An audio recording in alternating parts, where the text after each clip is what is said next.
Meus amados, a graça e a paz do Senhor Jesus seja convosco. Privilégio estar aqui com os irmãos mais uma vez. Eu queria trazer o nosso estudo, o nosso tempo com a palavra de Deus no dia de hoje. E queria falar sobre Jó. Queria que você abrisse sua Bíblia aí em Jó capítulo 42, versículos de 1 a 6. O conhecido capítulo 42 de Jó, versículo de 1 a 6. E também, você pode ler também o versículo 10, né? Mas eu queria trazer essa mensagem de hoje diferente do que estão falando por aí nas igrejas, né? Através de vídeos, entre outros estudos que vocês estão vendo, como se Deus tivesse obrigação de nos abençoar, como se Deus tivesse obrigação de dissipar toda essa situação que nós estamos vivenciando. E eu queria trazer diferentemente, não para desencorajar você, mas para você entender que Deus, Ele continua sendo Deus, mesmo ainda essa situação continuando. Na vida de Jó não foi diferente. A vida de Jó estava muito tranquila, né? Isso não quer dizer que Jó estava em pecado, que Jó estava errando, não. Mas aprove a Deus, dentro da sua vontade soberana e também permissiva, de acontecer essas coisas com Jó, porque Ele quis assim. E nós estamos vivenciando uma situação de uma pandemia global, mundial, porque Deus quer que aconteça desse jeito. E Ele só vai dissipar essa situação no tempo dele, do modo dele, do jeito dele. Não adianta questionar.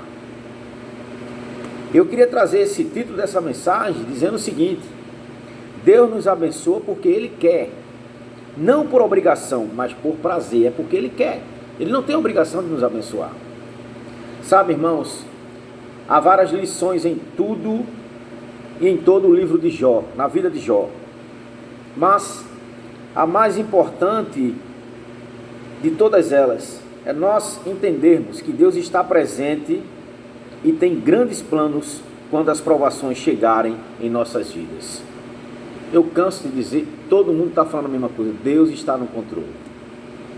Lembre-se de uma coisa, lembre-se de que o propósito do próprio Deus, através de seu Filho Jesus ser entregue para morrer numa cruz, preste atenção, não foi só para resolver nossos problemas não, viu? Não foi só para isso. Não foi só para isso que Deus mandou Jesus Cristo morrer numa cruz, para vivermos felizes, para vivermos sem problemas, para vivermos sem enfermidades, né? Para assim estar sempre vivendo numa vida boa. Não foi só para isso. Preste atenção. Principalmente foi para nos resgatar do nosso próprio pecado. Jesus Cristo, Ele foi para a cruz para nos dar condições da remissão da nossa própria natureza pecaminosa. Agora, felicidade, bens materiais, isso é uma consequência da nossa vida com Ele. Lembra de Mateus 6,33? Buscai em primeiro lugar o quê? O reino do Senhor e a sua justiça, e as outras coisas vos serão acrescentadas.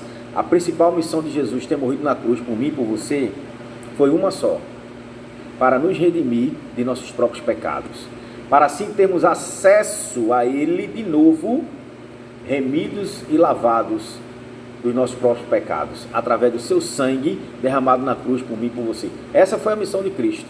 O restante é consequência da nossa vida, do nosso buscar diante dele. E é interessante que nós precisamos ainda entender que Deus não tem obrigação nenhuma de nos abençoar em nada. Sabia disso? Ele não é obrigado a nos abençoar em nada. Deus não é obrigado a dissipar essa situação se Ele não quiser. Entenda isso. Por isso que eu disse, eu vou trazer uma mensagem diferente, mas não é para lhe desencorajar. É para você entender que Deus é Deus e Ele está no controle de tudo, e Ele diz sim e Ele diz não, quando Ele quer, no tempo dEle. Ele não tem obrigação nenhuma de nos abençoar em nada. Quando Ele diz não, é não, e quando Ele diz sim, é sim, e acabou. Não adianta questionar. Ele responde às orações se Ele quiser. Ele responde quando quiser e da maneira que Ele quer. Não vai adiantar o mundo clamar com a motivação de obrigar a Deus a parar com essa situação. Não vai adiantar. Se ele não quiser parar, ele não vai parar. Se ele quiser, ele vai até piorar. É isso mesmo. Não se escandalize. Eu estou dizendo para você, eu não vim aqui lhe desencorajar. Eu vim falar de uma realidade que está nos atributos de Deus, dentro do seu caráter. Ele vai fazer se ele quiser. Saiba disso. E aí, não vai adiantar o mundo clamar com a motivação de obrigar a Deus a parar com a situação, porque ele vai parar quando ele quiser. Preste atenção que nós estamos falando aqui da vida de Jó. E é interessante que depois de toda essa situação, do capítulo 1 até o capítulo 38, aí Deus chega agora e começa a fazer Jó pensar. Olha as perguntas de Deus para Jó. Capítulo 38.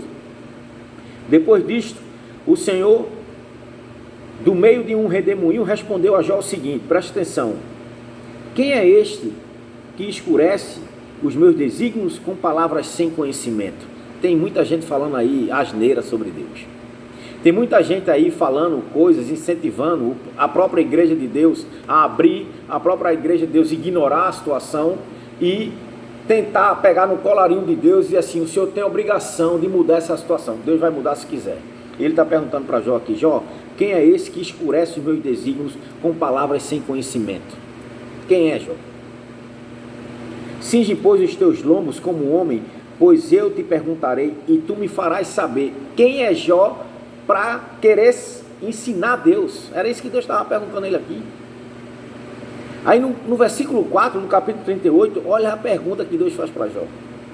Onde estavas tu quando eu lançava os fundamentos da terra? Dize-me se tens entendimento sobre isso, Jó.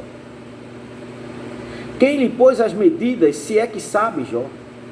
Ou quem estendeu sobre o mundo o cordel do prumo, Jó?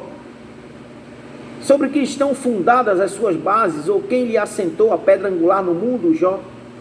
Jó, quando as estrelas da alva juntas alegremente cantavam e rejubilavam todos os filhos de Deus, quem foi que fez isso, Jó? Eita! Está questionando Deus por quê? Você fala de coisas que são maravilhosas demais para você entender. É o tempo dele. Deus sabe o que está fazendo. Meus queridos irmãos e irmãs, Deus responde às nossas orações quanto à saúde, bens materiais, finanças. Deus faz milagres. Ele nos dá livramentos, curas, provisões, restaurações de vida. Pandemias como essa Covid-19. Faz tudo isso e muito mais. Porém, Deus, ele vai dissipar essas situações do jeito dele, no tempo dele.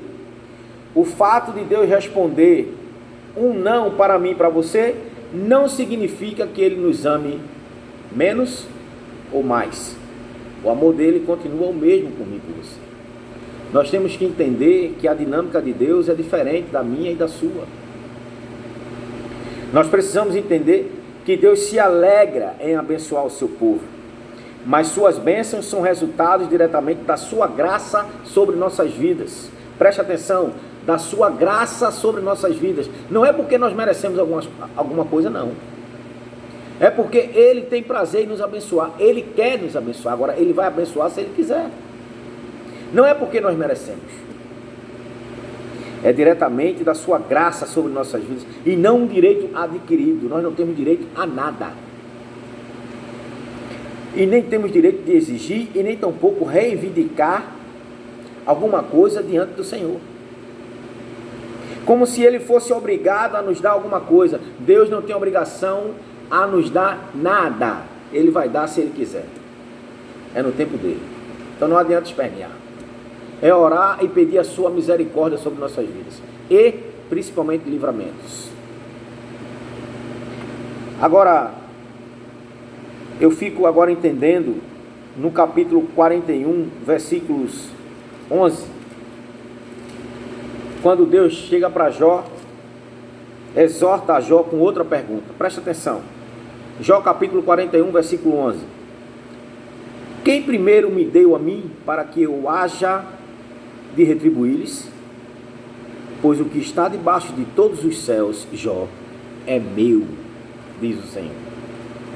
Você sabe que o apóstolo Paulo, lá em Romanos capítulo 11, versículo 33 a 36, ele usa esse versículo 11 aqui de Jó, da pergunta de Deus para Jó. Quem me deu alguma coisa primeiro para que eu tenha a obrigação de retribuir? Quem leu meus pensamentos? Porque dele e por ele e por meio dele são todas as coisas.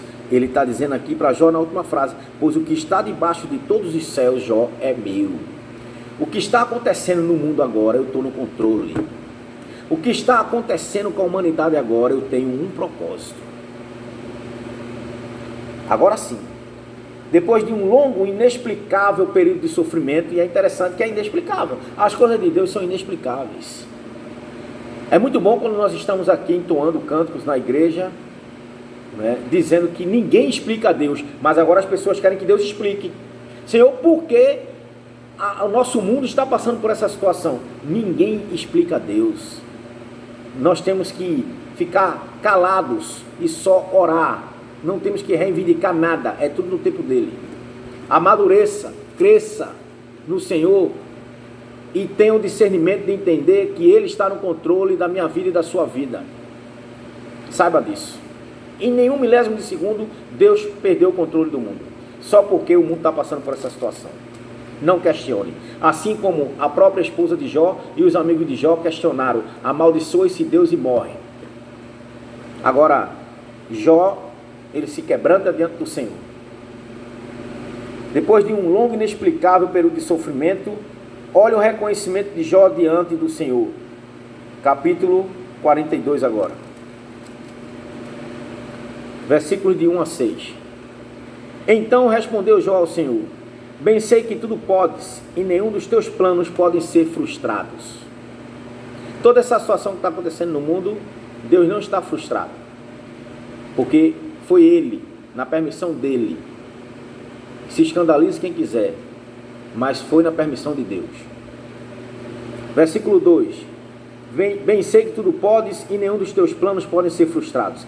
Quem é aquele, como disseste, que sem conhecimento encobre o conselho? Na verdade eu falei de coisas que não entendia, coisas maravilhosas demais para mim, coisas que eu não conhecia, disse Jó.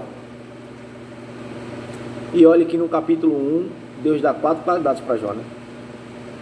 E diz que uma delas principalmente é que Jó era um homem temente a Deus.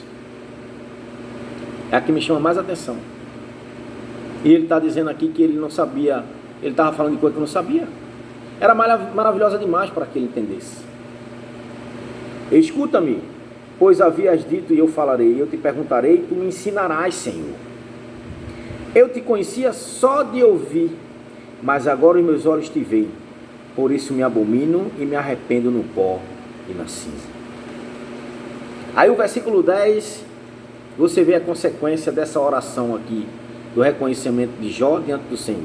Versículo 10, do mesmo capítulo 42.